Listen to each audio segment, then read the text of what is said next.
ನಮಸ್ಕಾರ. ಲೋಕಾಯುಕ್ತ ದಾಳಿ ಟಿವಿಗೆ ಸ್ವಾಗತ. ನಾನು ರಾಜ್ಯ ಕಾಂಗ್ರೆಸ್ನಲ್ಲಿ ಕುರ್ಚಿ ಗದ್ದಲಕ್ಕೆ ಸಿಎಂ ಡಿಸಿಎಂ ಬ್ರೇಕ್ಫಾಸ್ಟ್ ಮೂಲಕ ಬ್ರೇಕ್ ಹಾಕಿದ್ದಾರೆ.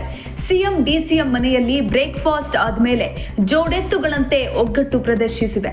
ಇದರ ಮಧ್ಯೆ ಡಿಸಿಎಂ ಡಿಕೆ ಶಿವಕುಮಾರ್ ಡೆಲ್ಲಿ ಯಾತ್ರೆ ಮಾಡಿದ್ದಾರೆ. ಹೈಕಮಾಂಡ್ ನಾಯಕರನ್ನ ಭೇಟಿ ಮಾಡ್ತಾರಾ ಇಲ್ವಾ ಎಂಬ ಕುತೂಹಲ ಮೂಡಿದೆ.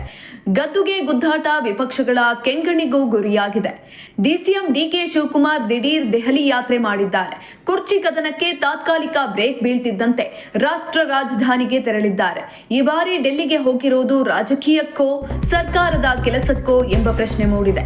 ಇದರ ಮಧ್ಯೆ ಡಿಸೆಂಬರ್ 8ರಂದು ರಾಜ್ಯದ ಎಲ್ಲಾ ಪಕ್ಷಗಳ ಸಂಸದರ ಸಭೆಯನ್ನ ರಾಜ್ಯ ಸರ್ಕಾರ ಕರೆದಿತ್ತು. ಆದ್ರೆ ಸಂಸದರ ಸಭೆ ಮುಂದೂಡಿಕೆಯಾಗಿದೆ. ಈ ಬಗ್ಗೆ ಡಿಸಿಎಂ ಡಿಕೆ ಶಿವಕುಮಾರ್ ಮಾಹಿತಿ ನೀಡಿದ್ದಾರೆ. ಪವರ್ ಶೇರಿಂಗ್ ಪ್ರಹಸನ ವೇಳೆ ಡಿಕೆ ಶಿವಕುಮಾರ್ ಡೆಲ್ಲಿ ನಾಯಕರನ್ನ ಭೇಟಿ ಮಾಡ್ತಾರಾ ಎಂಬ ಪ್ರಶ್ನೆ ಮೂಡಿತ್ತು. ಆದ್ರೆ ದೆಹಲಿಗೆ ಹೋದ್ರೂ ಹೈಕಮಾಂಡ್ ನಾಯಕರನ್ನ ಭೇಟಿ ಮಾಡಲ್ಲ ಅಂತ ಡಿಸಿಎಂ ಹೇಳಿಕೆ ನೀಡಿದ್ದಾರೆ. ಸಿಎಂ ಜೊತೆ ನಡೆದ ಬ್ರೇಕ್ಫಾಸ್ಟ್ ಮೀಟಿಂಗ್ ಬಗ್ಗೆಯೂ ಮಾತನಾಡಿದ್ದಾರೆ. ಎಐಸಿಸಿ ಪ್ರಧಾನ ಕಾರ್ಯದರ್ಶಿ ಕೆಸಿ ವೇಣುಗೋಪಾಲ್ ರಾಜ್ಯಕ್ಕೆ ಆಗಮಿಸಿದ್ದಾರೆ. ಈ ಬಗ್ಗೆ ಬಿಜೆಪಿ ರಾಜ್ಯಾಧ್ಯಕ್ಷ ಬಿವೈ ವಿಜಯೇಂದ್ರ ವ್ಯಂಗ್ಯ ಮಾಡಿದ್ದಾರೆ. ಸಿಎಂ ಕುರ್ಚಿಗೆ ಪೈಪೋಟಿ ಹೆಚ್ಚಾಗುತ್ತಿದೆ ಅಂತ ಗುಡುಗಿದ್ದಾರೆ. ರಾಜ್ಯದಲ್ಲಿ ಗದ್ದುಗೆ ಗುದ್ದಾಟ ಸದ್ಯಕ್ಕೆ ಸೈಲೆಂಟ್ ಆಗಿದೆ. ಆದ್ರೆ ಡಿಕೆ ಶಿವಕುಮಾರ್ ಈ ವೇಳೆ ಡೆಲ್ಲಿ ಯಾತ್ರೆ ಮಾಡಿದ್ದೇಕೆ?